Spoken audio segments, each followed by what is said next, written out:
ओम शांति। ओम शांति। आज की तारीख है 5 जुलाई 2023। साकार महावाक्य। बाबा कहते मीठे बच्चे, ये ऑल माइटी गवर्नमेंट है।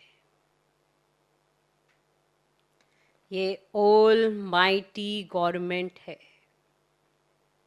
बाप के साथ धर्मराज भी है। बाप के साथ धर्मराज भी है। इसीलिए बाप को अपने किए हुए पाप बताओ तो आधा माफ हो जाएगा। इसीलिए बाप को अपने किए हुए पाप बताओ तो आधा माफ हो जाएगा। बाबा कहते मीठे बच्चे, ये ऑल माइटी गवर्नमेंट है। बाप के साथ धर्मराज भी है। इसीलिए बाप को अपने किए हुए पाप बताओ तो आधा माफ हो जाएगा। आज का प्रश्न, राजधानी का मालिक और प्रजा में साहूकार किस आधार पर बनते हैं? राजधानी का मालिक और प्रजा में साहूकार किस आधार पर बनते हैं? उत्तर, राजधानी का मालिक बनने के लिए पढ़ाई पर पूरा ध्यान चाहिए। राजधानी का मालिक बनने के लिए पढ़ाई पर पूरा ध्यान चाहिए। पढ़ाई से ही पद की प्राप्ति होती है। पढ़ाई से ही पद की प्राप्ति होती है। साहूकार प्रजा बनने वाले नॉलेज लेंगे, बीज भी बोएंगे, माना सहयोगी बनेंगे। साहूकार प्रजा बनने वाले नॉलेज लेंगे, बीज भी बोएंगे, माना सहयोगी बनेंगे, पवित्र भी रहेंगे, लेकिन पढ़ाई पर पूरा ध्यान नहीं देंगे। लेकिन पढ़ाई पर पूरा ध्यान नहीं देंगे।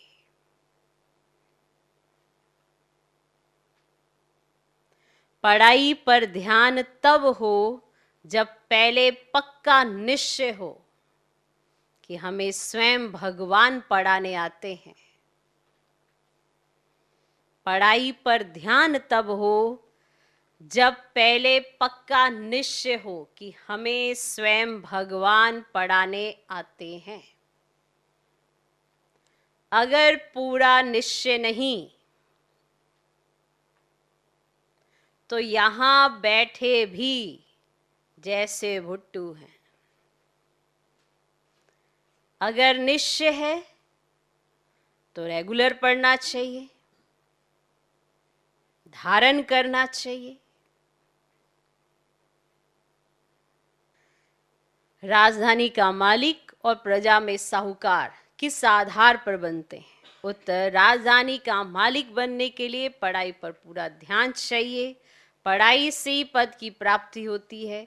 साहूकार प्रजा बनने वाले नॉलेज लेंगे, बीज बोएंगे, माना सहयोगी बनेंगे, पवित्र भी रहेंगे, लेकिन पढ़ाई पर पूरा ध्यान नहीं देंगे। पढ़ाई पर ध्यान तब हो जब पहले पक्का निश्चय हो कि हमें स्वयं भगवान पढ़ाने आते हैं। अगर पूरा निश्चय नहीं है तो यहाँ बैठे भी जैसे भुट्टू हैं। अगर निश्चय है तो रेगुलर पढ़ना चाहिए, धारण करना चाहिए। आज का गीत है, नैनहीन को राह दिखाओ प्रभु। ओम शांति। कलयुग को अंधेर नगरी कहा जाता है क्योंकि सब आत्माएं उझाई हुई हैं। ऐसे नहीं कि आंखों से अंधे हैं। अंधेरी नगरी में सब ज्ञान नेत्रहीन अंधे की औलाद अंधे हैं। ज्ञान नेत्रहीन अंधे की औलाद अंधे हैं। तमो प्रधान बन गए हैं। हम सब आत्माओं का बाप वह परमात्मा है। जब हम सब आत्माएं वहां मूल वतन में रहती हैं तो जागती ज्योत हैं। पहले पहले सत्व प्रधान सच्चे सोने में थे। सत्य को कहा जाता है गोल्डन एज, और हिंदी में पारसपुरी कहा जाता है। अब तो है आयरन एज अर्थात तमो प्रधान पत्थर बुद्धि, और सतयुग में है घर घर सोजरा, और कलयुग में है घर घर अंधियारा। तो देवी देवता धर्म प्राय लोप हो गए। सब धर्म भ्रष्ट, कर्म भ्रष्ट है। अपने को देवता कहला नहीं सकते क्योंकि विकारी हैं। बाबा ने सावरकर का मिसाल बताया था। उनको कहा गया कि आदि सनातन तो देवता धर्म था, तुम फिर आदि सनातन हिंदू महासभा क्यों कहते हो? क्यों कहते हो? आदि सनातन देवी देवता धर्म था, तो आप ये जो कहते हो आदि सनातन हिंदू महासभा, ये क्यों कहते हो? बोला, दादाजी हम लोग अपने को देवता कह ही नहीं सकते क्योंकि हम अपवित्र हैं। तो अब देवता धर्म की स्थापना हो रही है क्योंकि ये मिशनरी है ना। अब जैसे क्राइस्ट आया तो क्रिश्चियन थे नहीं। जब क्राइस्ट आया तो क्रिश्चियंस यहाँ वेट थोड़ा कर रहे थे कि सारे क्रिश्चियंस क्राइस्ट का वेट कर रहे हैं, थे ही नहीं। इस समय भी देवता धर्म है ही नहीं। अब ब्राह्मणों की स्थापना हुई है, ब्राह्मण फिर देवी देवता होने हैं। क्लियर? परम पिता परमात्मा कहते हैं मैं हूं देवी देवता धर्म की स्थापना करने वाला। तो जब क्राइस्ट आया तो क्रिश्चियंस नहीं थे, और जब भगवान आया तो देवी देवता नहीं है, तो उस धर्म की स्थापना हो रही है ना। क्लियर? मैं तुम आत्माओं का पारलौकिक पिता हूं, जो मैं तुम सबको भेज देता हूं। जैसे वह क्रिश्चियंस की मिशनरी है, वैसे ये देवता धर्म की मिशनरी है। स्वयं पारलौकिक परम पिता परमात्मा कहते बच्चे तुम जो भी सुनते आए हो ना, सब झूठ। जो भी सुनते आए हो सब झूठ। भल ड्रामा अनुसार फिर भी यह होना है, परंतु इस माया की बॉन्डेज से छुड़ाने कल्प कल्प मैं आकर समझाता हूं, और आकर ब्रह्मा द्वारा देवता धर्म की स्थापना कराता हूं, और द्वापर से फिर और अनेक धर्म स्थापन होते हैं। उस समय देवता धर्म है ही नहीं, उसको कहा जाता है रावण राज्य। और गीता तो है भारत का सर्वोत्तम शास्त्र, क्योंकि भगवान का गाया हुआ है, और सभी शास्त्र मनुष्यों के गाए हुए हैं। अब श्री कृष्ण ने तो सत्युग में प्रारब्ध पाई है। अब बाबा कहते हैं मैं आया हूं लक्ष्मी नारायण का राज्य स्थापन करने भारत में।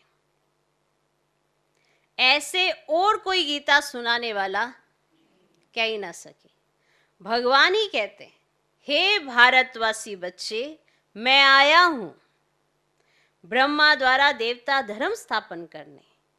पहले तो ब्रह्मा द्वारा ब्राह्मण चाहिए। देवताएं तो प्रारब्ध भोगते हैं, वे किसका कल्याण नहीं करते, वे तो राजे लोग हैं, वे तो राजे लोग हैं। वहां संपत्ति बहुत है, माया होती नहीं, इसीलिए उनको स्वर्ग कहा जाता है। अब भारत नरक है, और कोई भी गीता सुनाने वाले ऐसे कह ही ना सके कि काम महाशत्रु है, इन पर विजय पाने से तुम स्वर्ग के मालिक बनोगे। भल तुम सारे भारत में जाओ, जाओ सारे भारत में जाओ, कोई भी ऐसा कह नहीं सकता क्योंकि खुद ही विकारी है। अरे तुम सारे भारत का भ्रमण कराओ, फिर भी तुम्हें ऐसा कोई कहने वाला नहीं मिलेगा क्योंकि सबके सब विकारी हैं। उन बेचारों को ये पता ही नहीं कि सबका अंतिम जन्म है। बाबा बतलाते हैं कि पहले तो इनका ये बहुत जन्मों के अंत का जन्म है, जिसमें मैं प्रवेश करता हूं, अर्थात अब सारे सृष्टि का ही अंत है। इस एक जन्म के लिए तुम पवित्रता का बीड़ा उठाओ। ये कोई झूठ बात तो नहीं है। महाभारी लड़ाई भी देख रहे हो, थोड़ी थोड़ी रिहर्सल होती रहेगी। और बच्चों ने विनाश स्थापना का साक्षात्कार किया है। इससे सिद्ध होता है अंतिम जन्म है। और गीता सुनाने वाले ऐसा कह ही ना सके कि यह अंतिम जन्म है। इसीलिए पवित्रता का बीड़ा उठाओ। तुम्हारा ये राजयोग है। तुम तपस्या करते हो राजाई के लिए। अब यह सच्ची कमाई करनी है। इस अंतिम जन्म में पत्थर नाथ से पारस नाथ बनते हो। बिल्कुल उच्च पद पाते हो। जो हमारे पुराने बच्चे हैं, जिनको माया ने भस्मीभूत किया है, उन्हों को आकर जगाया है। अब ये गोरा था, अब सब आत्माएं काली तमो प्रधान है। आत्मा ही काली और गोरी बनती है। अब आत्मा को निर्लेप कहना बिल्कुल साफ झूठ है कि आत्मा पे कोई लेप नहीं लगता, आत्मा पे कुछ नहीं होता। ऐसा नहीं है। फिर हिसाब किताब कहाँ से बना? कर्म कहानी कहाँ से बनी? किसी को ज्यादा किसी को कम कहाँ से मिला? लेप तो लगता है ना। तभी तो कोई पुण्यात्मा, कोई पाप आत्मा, कोई महान आत्मा। तो ये कहना कि आत्मा निर्लेप है बिल्कुल साफ झूठ है। आत्मा संस्कार ले जाती है। संस्कारों अनुसार ही तो जन्म मिलता है ना। आत्मा संस्कार ले जाती है। अब बाबा कहते हैं तुम बच्चे हो ईश्वरीय मत पर। यूरोपियन लोग भी कहते हैं भारत में गॉड गॉडेज की राजधानी थी। भगवान राम, भगवती सीता, परंतु उनको भगवान कह ही नहीं सकते। कह ही नहीं सकेंगे ना, वह तो डिटिज्म है। और वहां भगवान कोई नहीं है। भगवान तो एक है और देवताएं 3 हैं और बाकी है मनुष्य सृष्टि। तो जैसे क्राइस्ट ने आकर धर्म स्थापन किया, क्रिश्चियंस थे नहीं। क्राइस्ट आया, धर्म स्थापन किया, क्रिश्चियंस थे नहीं। वैसे अब देवता धर्म प्रायलोप है। सबसे उत्तम धर्म है देवताओं का। बाबा कहते हैं पहले पहले ये रूहानी ब्राह्मण धर्म रचता हूं। ये रूहानी ब्राह्मण परम धाम का रास्ता बताने वाले हैं। देवी देवता परम धाम का रास्ता नहीं बताते हैं। ये रूहानी ब्राह्मण परम धाम का रास्ता, इसलिए इन्हें पंडे भी कहा जाता है ना। अब कहते हैं भक्तों को घर बैठे भगवान मिलता है। तो बाबा बतलाते हैं पहले नंबर में भक्त जरूर देवी देवताएं होंगे। तो लक्ष्मी नारायण ने पहले पहले भक्ति मार्ग शुरू किया। उन्होंने शुरू किया, पहले पहले भक्ति मार्ग शुरू किया। सोमनाथ का मंदिर उन्होंने बनाया। किन्होंने? लक्ष्मी नारायण ने। इन्होंने ही भक्ति शुरू की। कितना साफ साफ बतलाते हैं किसने कब कहाँ क्या किया, कितना साफ साफ बतलाते हैं। अब ये नॉलेज उठाएंगे भी वह जो राजधानी के मालिक बनने होंगे। फिर जो प्रजा में साहूकार बनने होंगे वे ज्ञान भी सुनेंगे, बीज भी बोएंगे, माना सहयोग भी देंगे, लेकिन पढ़ाई ज्यादा नहीं पढ़ेंगे, पवित्र रहेंगे। बाबा कहते हैं बच्चे ये पढ़ाई है, पढ़ाई से ही पद मिलना है। बहुत ऊंच से ऊंच पद है। पहले तो ये निश्चय चाहिए कि भगवान हम बच्चों को पढ़ाने आए हैं, ना कि श्री कृष्ण।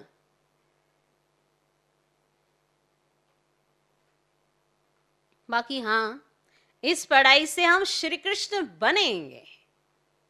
प्रिंस प्रिंसेस तो तुम सब बनते हो। जिनको ये पूरा निश्चय नहीं, वे इस स्कूल में ऐसे बैठे रहते जैसे भुट्टू, जैसे कोई भुट्टू, कुछ पता नहीं। अगर निश्चय है तो रेगुलर पढ़ना, नहीं तो कुछ समझा नहीं है।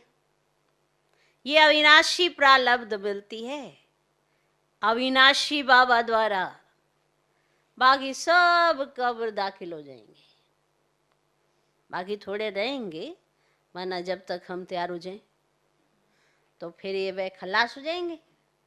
हम तुमने कल पहले भी ये सब देखा था, अब देख रहे हैं। तो अभी कहेंगे कि 5000 वर्ष के बाद फिर यह धर्म स्थापन कर रहा हूँ, क्योंकि उनमें ब्रह्मांड और सृष्टि के आदि मध्य अंत का ज्ञान हो ही नहीं सकता, तो ये ज्ञान बाबा ही आकर देते हैं। तो ब्रह्मांड अर्थात जहाँ आत्माएं ना अंडे मिसल रहती हैं, तो वे सन्यासी लोग फिर ब्रह्म को ईश्वर कह देते हैं। तो अब ब्रह्म तो है तत्व और परमपिता परमात्मा तो है शिव, तो वे लोग तो ना ब्रह्मो हम भी कहते, शिवो हम भी कहते रहते हैं, परंतु शिव तो है ब्रह्मा विष्णु शंकर का रचयिता।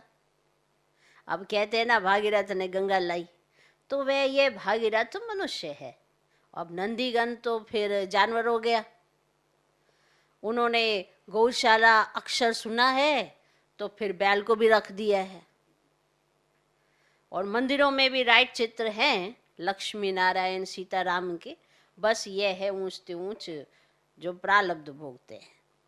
तो प्रजा भी प्रारब्ध भोगती है, तो Lakshmi Narayan the first the second third ऐसे 8 बादशाहियाँ चलती हैं, तो बच्चे राज्य करते हैं।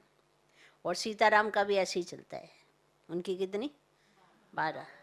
तो फिर गाया जाता है जगदम्बा आदि देवी और ब्रह्मा आदि देव। तो एडम ईव ये दोनों अब काले हैं, फिर गोरे बनने हैं। तो दुनिया इन बातों को तो नहीं जानती। काली, दुर्गा, अम्बा सब एक के ही नाम है, और सच्चा नाम सरस्वती है। तो आत्मा काली होती है, बाकी कोई काला मुंह थोड़े ही होता है। इस समय सब आत्माएं काली हैं, हम सब बंदर थे, अब बाबा ने हमको अपनी सेना बनाया है, अब रावण पर जीत पा रहे हैं। तो बाबा कहते मैं तुमको ना सब शास्त्रों वेदों का सार ब्रह्मा द्वारा सुनाता हूँ, और ब्रह्मा को हाथ में शास्त्र दिखाते हैं। अब शास्त्र तो एक होना चाहिए ना, तो अब ब्रह्मा के हाथ में शिरोमणि गीता, और बाबा बैठ ब्रह्मा द्वारा सब वेदों ग्रंथों का सार बताते हैं। तो उनको गीता कहा जाता है, बाकी कोई शास्त्र नहीं है, बुद्धि में गीता है। ऐसे कोई हाथ में लेके नहीं गीता सुनाते, बुद्धि में गीता है। और गीता में भगवान वाच है कि काम माँ शत्रु है, तो गीता सुनाने वालों को भी कहना चाहिए कि इन पर जीत पहनो तो स्वर्ग के मालिक बनेंगे। अब तो ऐसे कभी नहीं कहेंगे, सब झूठ बोलते रहते। हम भी झूठ बोलते थे, हम भी झूठ बोलते थे, हमने भी बहुत गुरु किए। अर्जुन को भी कहा है ना कि इन सब को भूलो, तो तुम्हारे इन गुरुओं को भी पावन करने वाला मैं हूं। तो अब तुम जो पढ़े हो वे ना भूल जाओ, ना सुना हुआ अब मैं सुनाता हूं। अब तुम कौड़ी से हीरे जैसा बनते हो, अब यह सब खलास होना है। तो तुम बच्चों ने विनाश स्थापना देखी है, इसलिए पुरुषार्थ कर रहे हैं। तो बाबा के पास सबका पोता मेल रहता है, सबका पोता मेल बाबा के पास रहता है। लिख कर देते हैं मैं ऐसा पापी था, ये किया, क्योंकि धर्मराज बाबा कहते हैं ना हमको सुनाने से आधा माफ कर देंगे। वह सब प्राइवेट रहता है, पढ़ा और फिर फाड़ दिया। ये ऑलमाइटी गवर्नमेंट है। अब ये अर्जुन छोटा झाड़ है, अब इसका मालिक खुद भगवान है। धीरे धीरे वृद्धि होगी तो माया झट मुरझा देती है। वो कहाँ की बात कहाँ कहानी के रूप में बना दी है। कहाँ हमारे लक्ष्मी नारायण मर्यादा पुरुषोत्तम और पुरुषोत्तम मणि महान पवित्र थे, अब यहाँ तो सब अपवित्र है। और वह था पवित्र ग्रस्त आश्रम धर्म, और यहाँ अपवित्र ग्रस्त अधर्म है। पूछते हैं फिर दुनिया कैसे चलेगी। बाबा कहते ये दुनिया रहनी ही नहीं है, चलानी क्या है। हाँ, ये दुनिया रहनी ही नहीं है, खलास होनी है ना।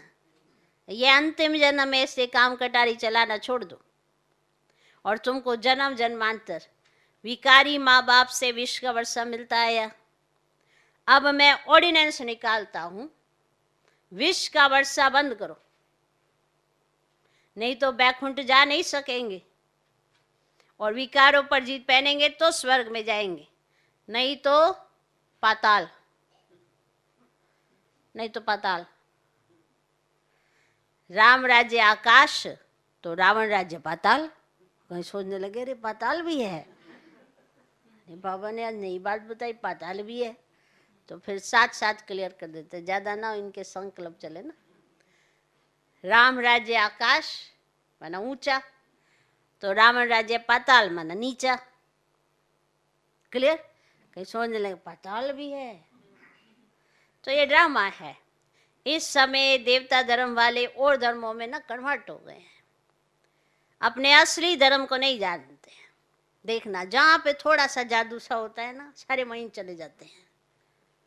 जहां कहा जाता है तुम ये सोच रहे हो, तुमने ये सोचा, तुम्हारी जन्म तिथि ये, वहीं भाग जाते हैं।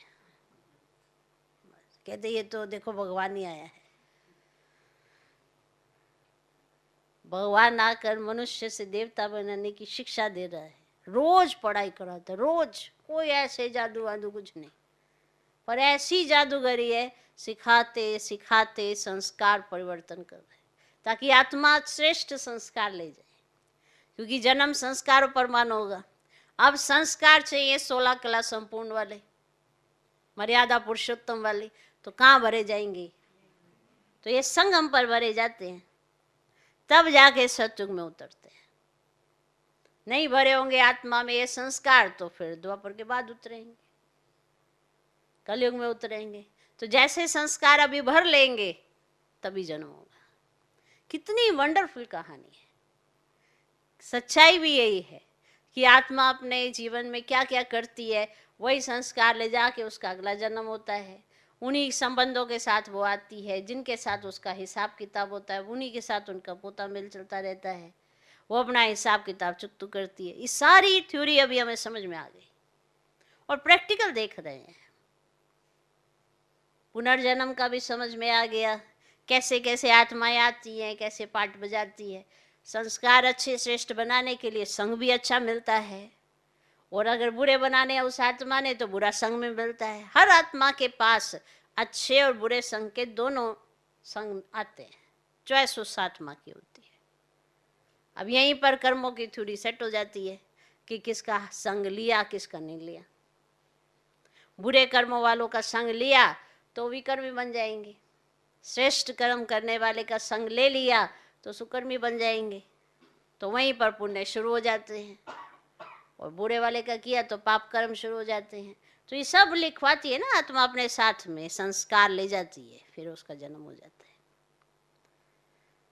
तो पाताल कहाँ है? राम राज्य आकाश तो रावण राज्य पाताल। तो ये ड्रामा है। इस समय देवता धर्म वाले और धर्मों में कन्वर्ट हो गए, अपने असली धर्म को नहीं जानते।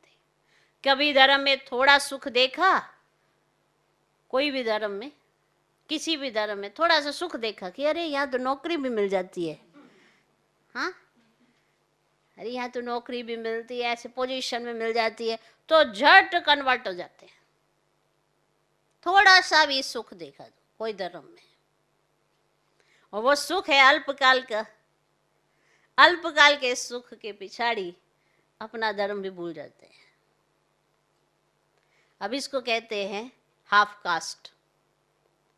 यहां भी जो ब्राह्मण कास्ट में आए लेकिन पुरुषार्थ में कमजोर हैं तो प्रजापद मिलेगा।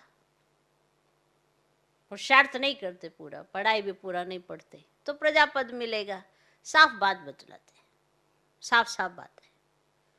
फिर नहीं कहना बताया नहीं, इसको ज्यादा मिला उसको कम मिला, साफ साफ बात है। सबको एक समान नहीं मिल सकता, क्योंकि पुरुषार्थ सब एक समान नहीं करते। बाबा प्रारब्ध सबको एक समान देना चाहता है, पर सब पुरुषार्थ एक समान कर दे, नहीं हो सकता ना। सब नंबरवार है। समझाता बाप एक समान है, पर समझते सब नंबरवार हैं। साफ साफ बात बताते हैं। ये जो कहते हैं ऋषि मुनि आदि त्रिकालदर्शी थे, लेकिन जब जगत मिथ्यम कहते हैं तो फिर त्रिकालदर्शी कैसे होंगे? जगत है ही नहीं, मिथ्या है, कल्पना है, तो फिर वो त्रिकालदर्शी कैसे होंगे? बहुत गपोड़े लगाए हैं, बहुत गपोड़े। कहते फलाना निवान धाम गया, ये भी गपोड़ा। फलाना निर्वाण धाम गया, यह भी गपोड़ा। क्योंकि जब ऊपर से को नीचे आ जाता है तो नीचे ही चक्कर काटता रह जाता है। ऊपर का पता बताने वाले तो आएगा तब तो पता पड़ेगा। तो ये भी गपोड़ा, गपोड़ा है, इतना बड़ा गपोड़ा। अब सबको पाठ बजाकर यहाँ हाजिर होना। तो सबको पाठ बजाकर यहाँ हाजिर होना। सबका गाइड बाबा है।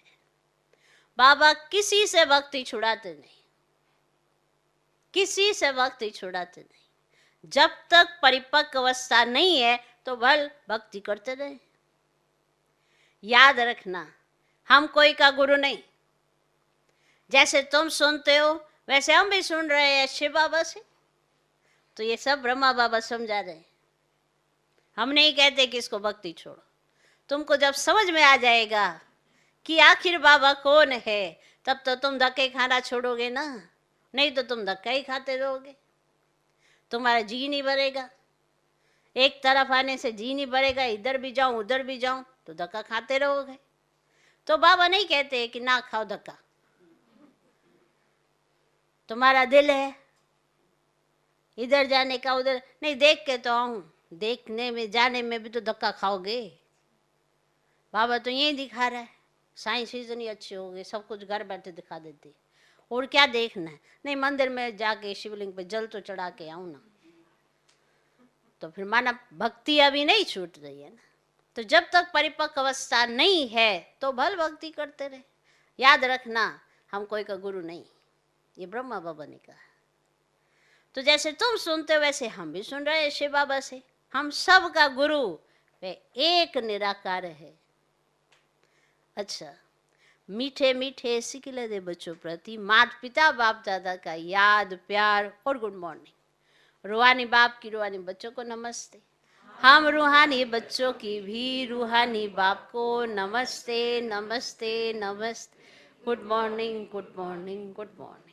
धारणा के लिए मुख्य सर पहला पॉइंट, इस अंतिम जन्म में पवित्रता की प्रतिज्ञा कर पान का बीड़ा उठाना है। ये कहावत है, पान का बीड़ा उठाना माने जिम्मेवारी लेना। तो इस अंतिम जन्म में पवित्रता की प्रतिज्ञा कर पान का बीड़ा उठाना है। आत्मा को काले से गोरा सतो प्रधान बनाने का पुरुषार्थ करना है। आत्मा को काले से गोरा सतो प्रधान बनाने का पुरुषार्थ करना है। दूसरा पॉइंट, अविनाशी प्रालब्ध बनाने के लिए निश्चय बुद्धि बन पढ़ाई रेगुलर पढ़नी है। अविनाशी प्रालब्ध बनाने के लिए निश्चय बुद्धि बन पढ़ाई रेगुलर पढ़नी है। बाकी जो अब तक पढ़ा है वह बुद्धि से भूल जाना है। अविनाशी प्रालब्ध बनाने के लिए निश्चय बुद्धि बन पढ़ाई रेगुलर पढ़नी है। बाकी जो अब तक पढ़ा है वह बुद्धि से भूल जाना है। आज का वरदान, विजय के उमंग उत्साह द्वारा नाउमीदी को उम्मीदों में परिवर्तन करने वाले निश्चय बुद्धि भव। विजय के उमंग उत्साह द्वारा नाउमीदी को उम्मीदों में परिवर्तन करने वाले निश्चय बुद्धि भव। अगर निश्चय अटूट है तो विजय सदा है ही। विजय का उमंग उत्साह सदा रहे। नाउमीदी के संस्कार ना हो। कोई भी मुश्किल कार्य इतना सहज अनुभव हो जैसे कोई बड़ी बात ही नहीं है, क्योंकि अनेक बार कार्य कर चुके हैं, कोई नई बात नहीं कर रहे हैं। इसीलिए नाउमीदी का नामो निशान भी ना रहे। कोई भी स्वभाव संस्कार में ये संकल्प ना आए कि पता नहीं ये परिवर्तन होगा या नहीं, है ही सदा के विजयी, इतना निश्चय है। आज का स्लोगन, शक्तिशाली बनना है तो सदा खजानों की समृद्धि और सिमरन में रहो। शक्तिशाली बनना है तो सदा खजानों की समृद्धि और सिमरन में रहो, माना वो याद रहे वो खजाने, और सिमरन में रहो माना उन्हीं का गायन भी करो और खुद को भी याद दिलाओ कि हमें क्या क्या खजाने मिले हैं, तब शक्तिशाली बने रहेंगे। अगर कमजोरियों का गायन करेंगे, कमजोरियों को समृद्धि में लाएंगे तो कमजोर ही कहलाए जाएंगे और बनेंगे भी कमजोर। तो शक्तिशाली बनना है तो सदा सर्व खजाने जो आपको बाबा से मिले हैं उन्हें समृद्धि में लाओ और उन्हीं का सिमरन करते रहो। ओम शांति।